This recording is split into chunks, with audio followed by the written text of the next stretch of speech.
Yes, All we good. do. It's my honor. Y'all look beautiful today as well, man. Y'all look Y'all give it up for yourselves. Give it up for yourselves. Give it up for yourselves. Listen, I got so much stuff on my mind. You have been doing this for a very long time. And I just want you to, for people who may be watching, like my daughters, who are young and may not know a lot about your music, I just want you to just take us down memory lane. Give them the quick story of Eric Roberson and a quick story of your journey, and then we'll bring them up to date and we'll talk about why you're here this weekend and what you've got coming up. Well, I'm a Howard graduate, HU.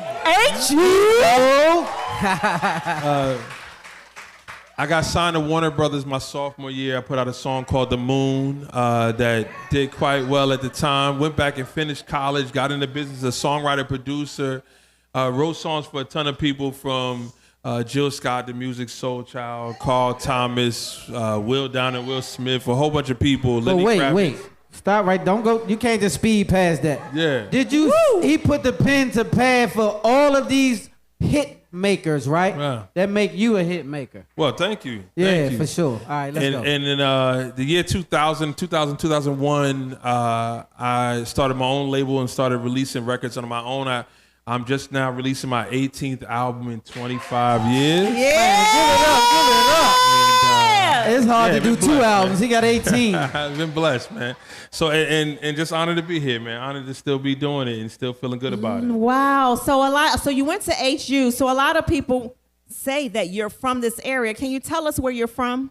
I'm actually from New Jersey. Yeah. Born in Newark, New Jersey. Jersey.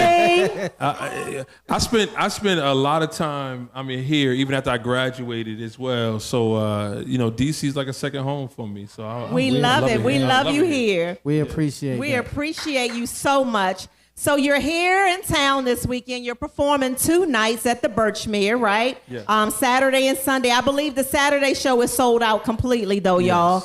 Sunday, we still got a few seats left in the house, right? So we're going to fill up that Sunday, you guys. Make sure y'all go in there, get Sunday that at the Birchmere is a sexy venue, too, y'all. Yep. Okay? So if you don't already have a ticket, you can still get one for Sunday because he's going to tear the roof off on Sunday at the Birchmere. Hey. So make sure you get your tickets for Sunday. And let's talk about this 18th studio album, beautifully all over the place. Yeah. We want to know what inspired it and tell us what we can look forward to on this new project from you.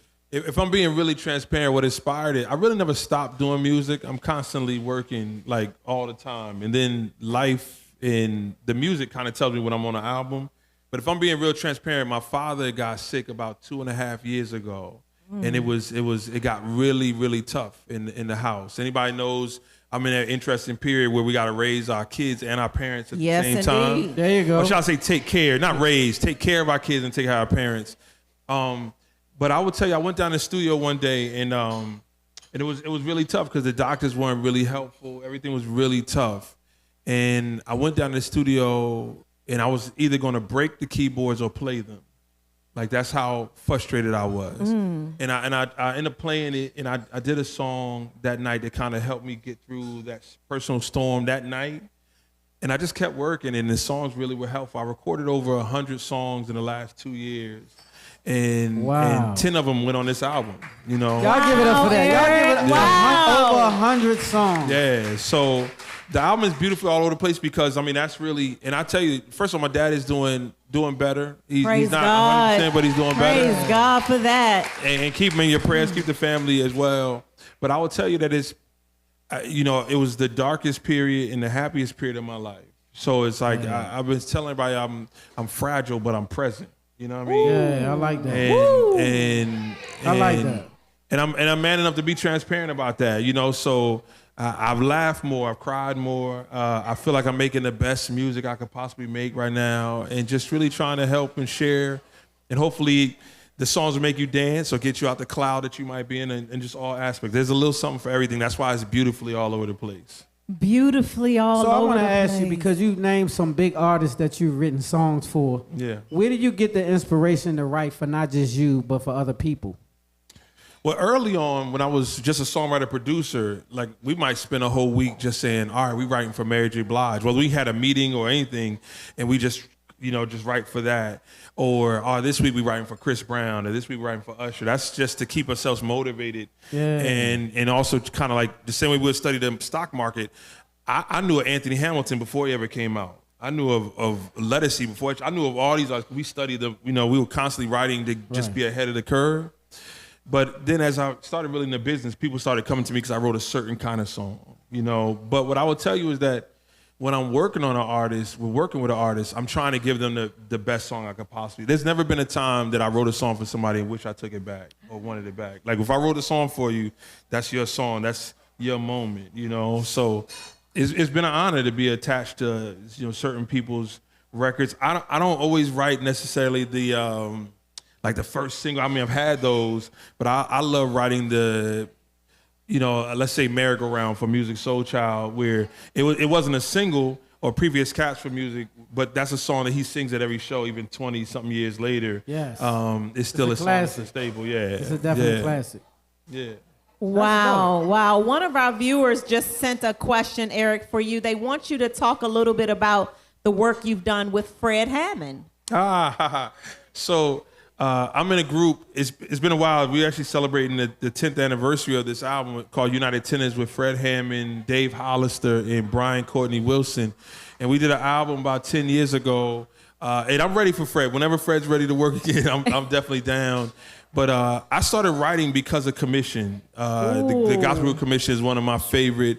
They're in my DNA. Too. And I've probably avoided meeting Fred Hammond for 20-something years. Every chance I had a chance to meet him, if he walked in that door right there, I'd walk out this door. Like purposely didn't. Why? I think because I wanted to, when it got a chance for me to finally meet him, I wanted to say, hey, you see everything I have in my life? You see the cars, or you see the house, you see my music? Thank you. Like, thank you, right? Yeah. And so when I finally got a chance to meet him, like really sit down and break bread with him, that's how it went. And then probably a year or two later, he called me and said, hey, I'm forming a group. You want to be a part of it? And I was like, yes, I'll play spoons on the album as far as. And it's probably one of my greatest rewards, really, working on that record and touring with a person who I idolized, and now I could call him like my big brother. You know what I mean? So I love that story. Yeah, it's an honor and pleasure to work with him. I love that story. So this new project, Beautifully All Over the Place, it looks like you're also going to be doing a book. Yeah, I'm writing a book. So my last album, Lessons, I wrote a book with that album, and this album has a book called Beautifully All Over the Place that will probably come out right before Christmas time, yeah. I'm excited about that. I'm very excited. You'll have to come back to the show when the book comes out. I love it. So now you add an author to your title. Yeah, why not? Yes, indeed. I love that. So I want to ask you something real quick. When you write these songs for other artists, do you first get in touch with them and tell them that I got some music that I want to write for you, or do you write the music first and then show them the music? It changes in all different ways, but I'll tell you, like, I have a song, I can't even remember the name of it. I wrote a song that got on Charlie Wilson's album. Mind you, I've only met Charlie Wilson by handshakes a couple of times. But I initially wrote the song for Mary J. Blige, and then it ended up going on Glenn Lewis, and then Glenn Lewis's deal went out, and then it ended up on Charlie Wilson. So here's a song I wrote for a woman that ended up landing on a man, and he recorded, and I hadn't even, when I wrote a song for Will Downing, I hadn't met him yet. The label took care of the whole thing. But then, of course, I met him later and we became real good friends and stuff like that. So it changes. Sometimes you're in the studio with people, or sometimes, A&R might have a record and kind of pitch it, So however it needs to land, I'm open to it. You must be a really amazing writer. Oh, no. Because let me tell you something. Every artist that you have named are hit makers. Right? All of these artists are well-known hit makers, right? All of them. Yeah. And so for them to trust you to write a song and then they dare to go out and sing it, they trust the lyrical ability that you have to write. Yeah, and I take it very, very serious. I feel like I've dedicated my life to combining words, in all form and fashion. So I've been honored to work with everybody, and hopefully I can continue to work with more, I'm just so excited. You've got this new single with BJ the Chicago Kid. Yeah. Yes, indeed. Shout So- out to BJ the Chicago Yeah, he's a part Kid. of Spotlight family. We've had him Phenomenally on as talented well, yeah. brother. He's so talented. Super talented. Oh my Amazing goodness. guy. Some people just don't even know. He's really super talented. Really is. And so you've got this song with him called Where You Gonna Go. Yeah. And that is now currently the #1 song on Sirius XM Heart and Soul. Y'all give it up for that. Yeah. Thank y'all. Yes, Keep requesting indeed. it, yeah. And that's amazing because, I mean, we released it 4 months ago. I'm thinking it's time to move on to the next record. And they called and they're like, hey, your song's going to be #1 next week. So I was like, hey, man. So I think that's a testament to just tell you, keep working on your dreams, keep working on your goals. You know, there's no finish line for it, really. One of your Howard classmates must be on here because they got all your business, Eric. They said, listen, they said, ask him about when he won. Oh, you won Winning Apollo or something for style. Tell us about that at HU. I won, what was that? They said you won. Ask him about winning the Apollo Style Talent Show. Did you win the Style Talent Show at Howard University? That's right, like 50 Well, years you know ago. what? If they called it Apollo, I did win the Howard University talent show. I think my freshman year, I got up and won. but I will tell you one tidbit fact that I did win that I used to get a lot of flack about was I won a pageant when I was a kid called Mr. Black Teenage World. And it gave, look, you hear the laughing right there? You see that? Wow. She must know about it. And it gave me a full scholarship to Howard University. Wow. Hey. Full scholarship. Wow. Yeah. I mean, without that, I wouldn't have went to Howard. I wouldn't have been able to afford it or anything. But it changed up my course of my life. Brought me to Washington D.C. Pretty much. You know what I mean? love it. I love it. I love it. I Wow. love it. You've been doing so many great things. We're really proud of what you're doing. You were just recently on the Kelly Clarkson show singing Yeah. your new song, Where You Gonna Go. What can we look forward to? We know you got a book coming out. What else can we look forward to from you and your fans? What do you want your fans to know? Hey, I've got coming up. What's going on in the future for you? I think the book is going to be really, really helpful. I'm really put a lot of my thoughts and ideas into the book, and hopefully that will create some more conversation. I think we're going to also create in 26 an improv night. If anybody knows, if you come to my show before, you know we'll make a song up right there on the spot. So I think one time we're going to plan a tour in 26 where we come just for improvisation. Wow. You know, there might be a couple of songs set up, but the whole night is really just a whole open, just reading the room and just feeding off of what's there. And we just make a song up? The whole night. So we you just have to make be a- super talented to do that. You can't. Everybody Like, can't I do was that. like, how does that go? There's like somebody, you start with like the first 3 words. How does that go? It goes by the same with this conversation. Notice that in this whole time, you guys didn't run out of anything to say. Right. Right? So for me, I just got to make sure it rhymes or make sure that it can stand to a melody. But for me, I could just look at this room right now and there's 200, 300 songs in here for me right now. So can you just give us a little Dude, smidget me, you and Stan. of how this thing Let's would do go it. real quick? Yes. Come on. So the young lady with the glasses right here, I'm looking right now. What's your name? Sabrina, y'all notice your hair is very, very low. So I just want to talk first so you're comfortable if I sing a song about you. How long ago did you cut your hair down? 2 years ago. Now, just so I'm from my eyes, is it shaved low or is it completely bald? It's completely bald. All right, so if I was standing on stage and I saw a young lady that was completely bald, right? I would say, what's your name again? Sabrina? Sabrina. So I would just immediately start saying, Sabrina, you're my choice. I want to use my voice to tell you you look beautiful. And your head is so suitable for my timeline. Cause I'm sick of all these women take so long in the shower. Seem like you doing your hair for an hour. So I choose Sabrina, cause she's always ready to go. Hey, y'all heard it right here live, man. So it's Spotlight like- over the city. So for me, whatever, it's really open. It's just reading the room. It's reading the room and feeding off of whatever can happen. I mean, so it's just a conversation. To me, a show is a conversation anyway, right? I'm sitting here like, whoa, Sabrina, you got a song. Did you see that, Sabrina? You didn't expect that today, did you, Sabrina? Yes, that is so so amazing. And so that just contributes to the talent that you have. You are super, super, super talented. Man, and I think a lot of people don't understand that you have to be talented to write these hits. That's why I asked, do they ask you or da-da-da-da-da? Because that's a talent in itself. Like, it's one thing to have someone write you a song. It's a whole nother thing for you to write other people's songs. But then there's a whole nother thing to be able to come up with a song right there on the spot and create the music live. So it's something in you that God has gifted you with. I definitely am thankful for the gifts, just to give the voice, to give the putting words together. But I will also say when there's two things. One, I worked very hard on it. Even many years, like, you know, I've played keyboards and played guitar, and there was a period where I put away the instruments just to focus on words. Wow. Right? Wow. Like, I'm gonna focus on just maintaining. And then there's also like the long walks, like back home from school, just going ceiling, feeling, dealing, floor, more, store, sofa, coffee, like just hammering in my head so that rhyming is not a thought anymore, right? So for me now it's just a conversation. But the main point I really want to say, to be honest with you, is improvisation or freestyle is more about just the audacity of trying it, right? It's like I'm willing to fail in front of you.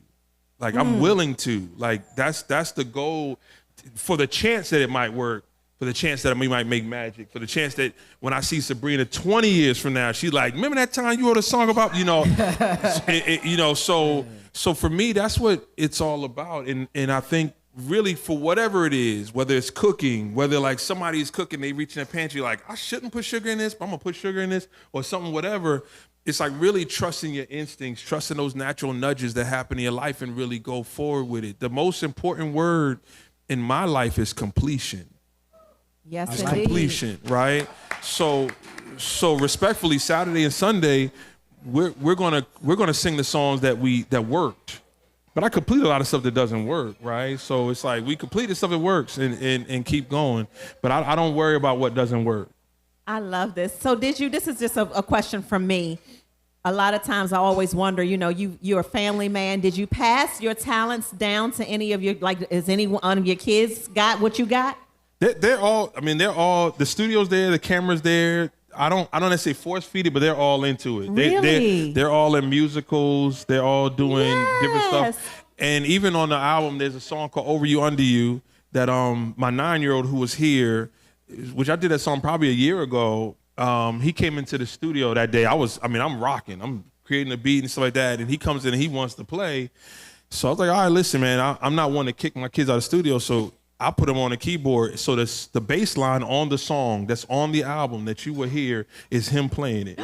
If you read the credits, well, he was probably 7 or 8 at that time. Yeah, 7 or 8. But I mean, all the kids are singing in the studio with me all the time. I mean, I think it's not a thing where anything that they want to try to do or get into, it's available for them. And I say that to my nieces and nephews or whatever. It's like we try to provide the right opportunities for them, and hopefully they take interest in it. You know what I mean? I love it. It's not a thing like you have to do it. Like whatever they want to do, man, I'm open to support. I love it. I love it. Anything you want to say to your fans or to the viewers and Anything you wanna listeners plug before we wrap up? How can they follow your journey? Tell them, give them all the 411 now, and then let us know what you're going to sing for us today. And don't forget that foundation. I heard something about that foundation. I don't want you to forget it. Let's start with the foundation. So I do a lot of work with this amazing organization called the African American Male Wellness Agency. They have a female agency as well, and they're based in Columbus, Ohio, just doing amazing work. And just want to give a shout out to them. Anytime I could do something with them, help, especially in mental awareness, just for the betterment of ourselves. We deserve to be happy, first and foremost, Yes, right? indeed. Yes, we indeed. deserve Yes, satisfaction. indeed. So I'm always constantly working on preserving that. The one thing I might say for people that might not know is I have a group called The Process that I've had for over 10 years now, and that's people that follow me in the studio. Every song that I make, they get a copy of as I make it. Wow. The song lessons I recorded in front of them. there was a member from the group that actually called the song Lessons. Initially, I called the song Now I Realize. And then while I was recording it, someone said, why don't you call it Lessons? Is that the one I was singing? That's the one you were singing. That's what I was singing. So you did recognize. You did recognize. I recognize. Yeah. So no, it's all good. I was letting her have a moment. She was killing it. But I tell you, if anybody's interested, it's an idea of showing the process of what I'm doing. It's called The Process. But there's a paid section. It's on Patreon. But just so you know, there's a free section as well. And if you join the free section, you still get the music. Okay. My goal is really to show people the process of what we're doing so that it hopefully will encourage people to do the same. So all you have to do is go to jointheprocess.com to join it. Join the process. Jointheprocess.com. So to take us home, before you say how they can follow you and stuff, what would you say to that inspiring artist that has a little bit of fear, don't know, a lot of artists don't trust the process they knew. What would you say to that new up-and-coming artist that wants to break into the industry? I'll go back to completion. If I say anything, we complete everything we try. We don't take personal what doesn't work. We make a living off what does work, right? So, and I would also say just use what's there, man. Use every opportunity that is there. But that's the main thing, man. Like, I'm not here to teach fear in any form or fashion. I'm here to teach, like, hey, man, just like build it and rock out. But it'll really be leaning and understanding. Matter of fact, also process over product. Like the person who's dealing with doubt or something like that, if I could leave y'all with any phrase, the phrase that changed my life, I didn't come up with this phrase, but it's process over product. Like for me, the moment right now is the most important thing, the process. I can't worry about the outcome of this moment. That's product. I can't worry about how many people like it or buy it. That's product. How connected can I be this very moment? That's process. That's how I raise my kids. That's how I handle my marriage. That's how I treat my music. It's all about that. So I would tell that person, focus on the process, not the product. I love that. I like that a lot. I don't want to let you go without saying this, though. It says, Terry, if you can you let him know that I'm so thankful that he let God use him in a mighty way, because his music has definitely gotten through to me in some of my most trying times. Oh, thank you, Terry. That's beautiful. Thank you. So you have a beautiful spirit and you're a humble guy. Like you could really be out here popping your ish, right? But instead, you're a humble guy. So I really like the fact that you have humility. So on that note, how can they follow you? And then we'll get to it and let them know what you're going to put down for them today. I'll say go to EricRobersonMusic.com. That's the best place. I mean, I got Instagram and all that stuff like that, but if you go to EricRobersonMusic.com, it's all under there, the process, the whole nine. All right, so what we singing today? What we talking about? I lied and told them that you asked me to go on the road. So you admit you lied? Well, I kind of exaggerated the truth a little bit. It's go on the road. Come on, let's do it. But anyway, let them know what you got for them today, and I'm gonna let you get out of here. So what's the DJ? What's your name, brother? That's DJ Firecracker. DJ Firecracker. So me and DJ Firecracker are going to do a couple of songs for you. The first song will be the song I was just telling you about, Over You, Under You, is a song that my amazing son played bass on. The song also features the legend Najee as well, and our brother Jay Sean Champion. So side note, I didn't say this before, we are not releasing this album on streaming platforms yet. And the reason why is because I want to present the album the way it was made. I don't want it to be picked and stuff like that. We are Waterfall, and we're releasing a song every single month. Another song is being released in the next couple of weeks, whatever. But if you go to EricRobersonMusic.com, you can pick up the album as a digital download or a vinyl. And the whole digital download is a full experience. It ain't just downloading your phone. You get videos, you get updates, you get a whole bunch of stuff. Wow. So check it out. If you go to EricRobersonMusic.com, I think you would enjoy it. But DJ Firecracker, you ready to roll with me real quick? We got to go to a commercial break. We'll be right back. Commercial break. Y'all give it up for the one and only Eric Roberson.